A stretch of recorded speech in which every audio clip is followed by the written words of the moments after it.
بسم اللہ الرحمن الرحیم۔ السلام علیکم ورحمۃ اللہ۔ حضور سرور کائنات صلی اللہ علیہ وآلہ وسلم کی زندگی ہمارے لیے بہترین نمونہ ہے، اور کیوں نہ ہو کہ آپ محبوب خدا ہیں، امام الانبیاء ہیں، قیامت کے دن شفاعت کرنے والے ہیں کہ جس دن کسی نبی کی بارگاہ خداوند میں حاضر ہو کر سفارش کرنے کی جرت نہ ہوگی۔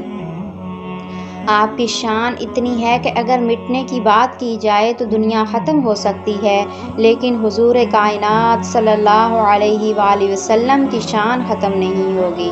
اور اگر یہ کہا جائے تو غلط نہ ہوگا کہ شان مصطفیٰ اگر کوئی ہستی جانتی ہے تو وہ اللہ تعالیٰ کی پاک ذات ہے، اور اگر کوئی ہستی شان خدا جانتی ہے تو وہ حضور کائنات صلی اللہ علیہ وآلہ وسلم کی پاک ذات ہے۔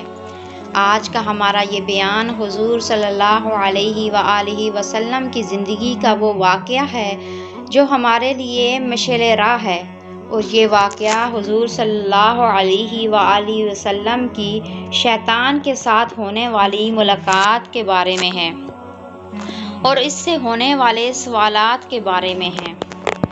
اس سے پہلے کہ ہم اپنی ویڈیو کا باقاعدہ آغاز کریں، یہ بتانا بھی آپ کو ضروری ہے کہ جب اللہ تعالیٰ نے حضرت آدم علیہ السلام کو پیدا فرمایا، فرشتوں اور شیطان کو حضرت آدم علیہ السلام کے حضور سجدہ تعظیم کرنے کو کہا تو یہ شیطان انکاری ہوا۔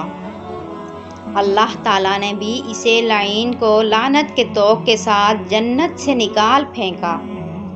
چونکہ شیطان کے جنت سے نکل جانے کی وجہ حضرت انسان ہوا، تو اپنے حسد کی آگ بجھانے کے لیے شیطان اللہ تعالیٰ کے بندوں کو صراط مستقیم سے ہٹانے کا کام اس نے شروع کر دیا۔ مختلف نبیوں اور رسولوں کے دور میں ان سے ملاقات کرتا رہا، اور ان کی قوم کو تباہ برباد کرنے کے لیے مختلف چالیں چلتا رہا، اور ان کو گمراہی میں ڈالتا رہا کہ جس کی وجہ سے ان پر نہایت دردناک عذاب آئے اور ان کا نام و نشان صفحہ ہستی سے مٹ گیا۔ حضرت نوح علیہ السلام سے شیطان کی ملاقات ہوئی تو آپ نے ان سے پوچھا کہ اے بدبخت، یہ تو بتا کہ بنی آدم کی کون سی عادات تجھے اور تیرے لشکر کو گمراہ کرنے میں معاونت کرتے ہیں؟ تو شیطان نے جواب دیا کہ جب ہم بنی آدم کو کنجوس، بخیل، سرکش اور جلد باز پاتے ہیں تو اسے جبٹ لیتے ہیں۔ جب کسی انسان میں یہ تمام عادات جمع ہوتی ہیں تو ہم اس کا نام شیطان مرید یعنی سرکش رکھتے ہیں۔ جب حضرت موسیٰ علیہ السلام سے شیطان کی ملاقات ہوئی تو شیطان نے آپ علیہ السلام سے کہا کہ اے موسیٰ، اللہ تعالیٰ نے آپ کو اپنی رسالت کے لیے مبعوث فرمایا ہے اور آپ سے ہم کلام ہوا ہے۔ میں بھی خدا کی مخلوق میں شامل ہوں اور مجھ سے ایک گناہ سرزد ہوا ہے، اب میں توبہ کرنا چاہتا ہوں۔ آپ اپنے پروردگار کے پاس میری سفارش کریں کہ میری توبہ قبول کرے۔ حضرت موسیٰ علیہ السلام نے اللہ تعالیٰ سے دعا کی۔ حکم ہوا کہ اے موسیٰ، ہم تمہاری حاجت بھر لائے۔ پھر حضرت موسیٰ علیہ السلام شیطان سے ملے اور کہا کہ مجھے ارشاد ہوا ہے کہ تو آدم علیہ السلام کی قبر کو سجدہ کرے تو پھر تیری توبہ قبول ہوگی۔ شیطان نے انکار کیا اور شدید غصے میں آ کر کہنے لگا، جب میں نے آدم علیہ السلام کو ان کی زندگی میں سجدہ نہ کیا تو اب مرنے پر اس کی قبر کو کیا سجدہ کروں گا۔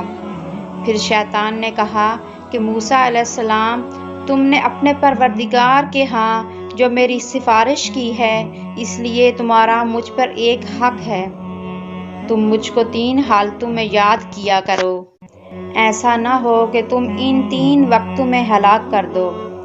ایک تو غصے کے وقت مجھ کو یاد کرو، کیونکہ میرا وسوسہ تمہارے دل میں ہے اور میں تمہارے رگوں پوست میں خون کی طرح دوڑتا ہوں۔ دوسرا، جہاد و غزوات کی حالت میں میرا خیال کیا کرو، کیونکہ میں فرزند آدم کے پاس اس وقت جاتا ہوں جب وہ کفار سے مقابلہ کرتا ہے، اور اس کے بال بچے، بیوی اور گھر والے یاد دلاتا ہوں۔ یہاں تک کہ وہ جہاد سے بھاگ کھڑا ہوتا ہے۔ تیسرا، غیر محرم عورت کے پاس بیٹھنے سے بچتے رہو، کیونکہ جب دو غیر محرم آپس میں بیٹھتے ہیں تو تیسرا میں یعنی کہ شیطان ہوتا ہوں۔ حضرت ابن عباس رضی اللہ تعالیٰ عنہ فرماتے ہیں کہ ایک دن حضور نبی اکرم صلی اللہ علیہ وآلہ وسلم مسجد سے باہر نکلے تو وہاں شیطان ملعون کھڑا تھا۔ آپ علیہ السلام نے فرمایا کہ اے کمبخت، کیا چیز تجھے مسجد کے قریب لائی ہے؟ شیطان نے کہا، حضور، مجھے اللہ تعالیٰ نے آپ کی خدمت میں حاضر ہونے کے لیے حکم دیا ہے۔ آپ علیہ السلام نے فرمایا، اللہ تعالیٰ نے تجھے میرے ہاں کیوں بھیجا ہے؟ شیطان نے عرض کیا، تاکہ آپ مجھ سے حسب منشا کچھ پوچھیں۔ حضرت ابن عباس رضی اللہ تعالیٰ عنہ فرماتے ہیں کہ پہلے آپ نے اس سے نماز کے متعلق پوچھا کہ اے شیطان، میری امت کو نماز باجماعت سے کیوں روکتا ہے؟ شیطان نے عرض کیا، حضور، جس وقت آپ کا کوئی امتی نماز باجماعت کے لیے گھر سے نکلتا ہے تو مجھے ایک مرض گھیر لیتا ہے۔ جب تک وہ واپس نہیں ہوتا میں اسی مرض میں مبتلا رہتا۔ پھر آپ علیہ السلام نے پوچھا کہ تو ان کو علم و دعا سے کیوں روکتا ہے؟ شیطان نے عرض کیا، ان کی دعا سے میں اندھا اور بہرا ہو جاتا ہوں، مجھے اس وقت شفا ہوتی ہے جب وہ فراغت پاتے ہیں۔ آپ علیہ السلام نے فرمایا، ان کو قرآن پڑھنے سے کیوں روکتا ہے؟